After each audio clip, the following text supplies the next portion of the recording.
So this is for you, Blue, or Akari, Miss Aoi. What did you think of Persona-thon? Like when you first heard the concept to what it is now?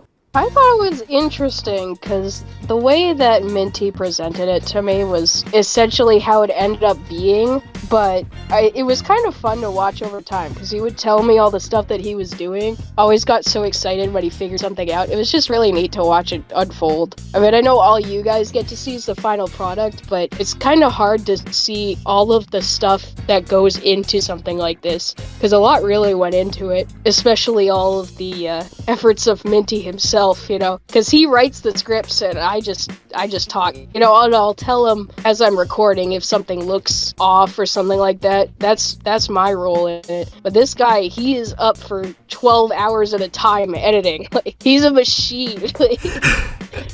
He's just so excited to make this kind of stuff for you guys. Like, you have no idea. Honestly, I think I said it so many times, but I don't think I've ever said it like in a way that everyone can like actively find it and like quote me on this. So the main reason I made Persona-thon is because I see these videos of other YouTubers. You have Nam's Compendium. He's a really good example. He is a god. He has 10-hour videos on each Persona game. I'm just looking at that and going like, how can I do that? There's no way in hell I'm mentally capable to analyze every single detail of a Persona game. I love these games to death. Persona is a series that I adore and has basically transformed a lot of things for me, like what I like, what kind of games I'm into, let alone this YouTube channel. Now it's one of the main reasons it has a ton of influence. So I wanted to like give it the proper respect, but I can't just do a long video like that of each game. That's going to mentally destroy me and Blue here, so and I'm going to add on to that too, because I know this is going to come as a shock to like everybody.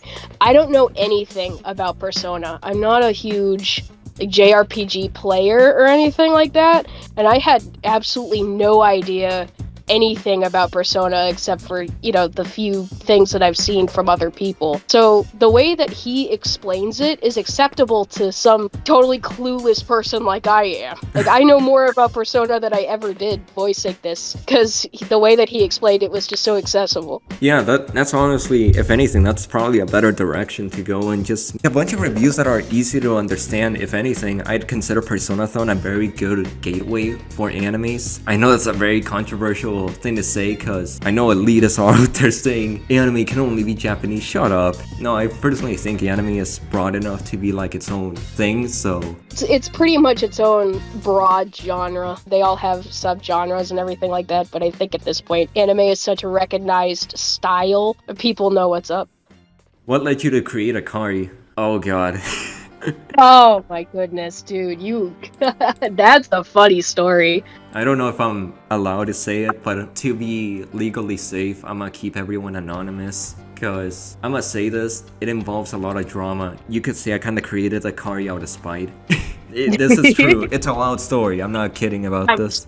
Good kind of spite. So before Persona-thon and this entire MintJoy brand, basically before what I'm now, I used to be obsessed with Danganronpa for some reason. I played Danganronpa 1, then 2. I haven't played these 3, nor have I even to this day. I saw the majority of the animes. And so why am I mentioning this? Well, as you can guess, I wanted to make a series reviewing Danganronpa and all of the mainline games. On top of that, I wanted to do a giant ass series connecting it all. This isn't my first time doing it. Oh no, not at all. It's just that this time I was actually experienced enough to actually do it well. So here we go. This is Danganronpa Despair's progression. Originally, it was going to be very similar to how the actual games are. Basically, we have a bunch of characters. They're in a murder mystery, and we have like this crazy grand finale. But as you can see, this thing, it is long. It is 70. This is just one chapter. There was just gonna be a ton going on. Like, this was way too much. Point is, one of the characters, the thing about her was I decided to take the channel in a certain direction. I was like, hey, why don't I make this character the host or main character of the channel? And that's what I did. I basically did it. The problem was, the artist who made it, I want to say we had a bit of a conflict between who really owns it.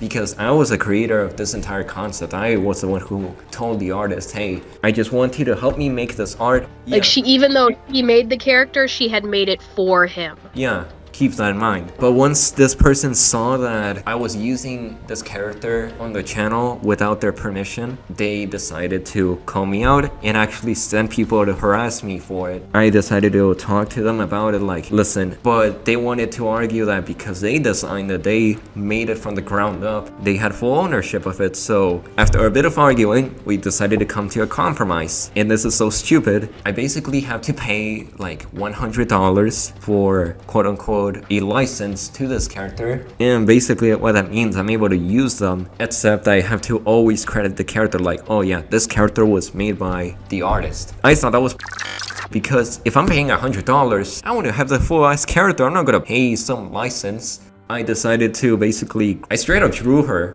Oh, that one. Oh, well, ever since I was a kid, I was like 10, maybe younger. I used to watch a lot of YouTube videos about like different shows and stories that people make. And it's always been like a passion to me to like basically do that. I mentioned this guy a ton of times, this channel.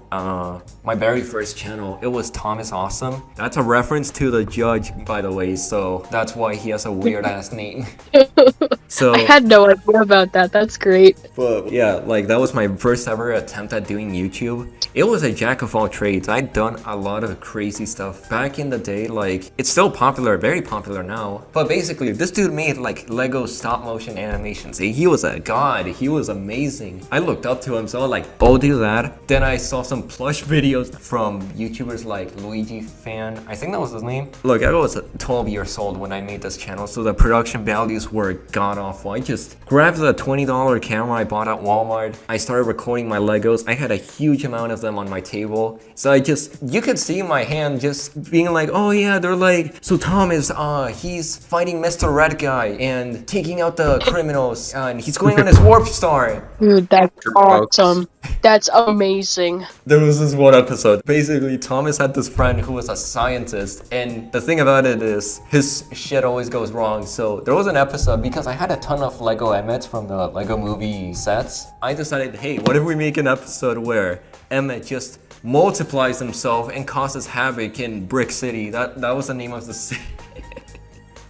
Dude, I would still watch that.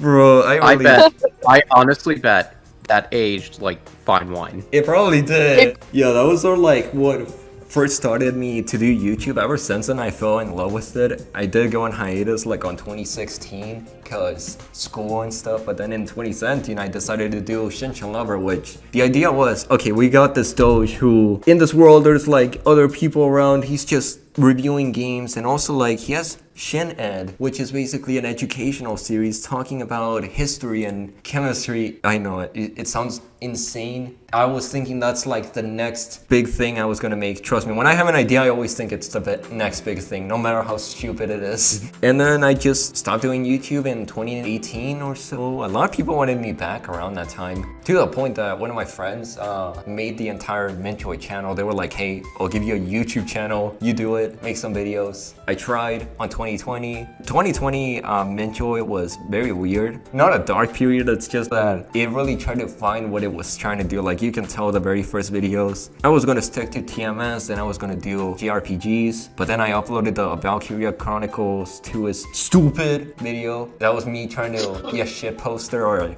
YTPer. But yeah, that's kind of my history on YouTube.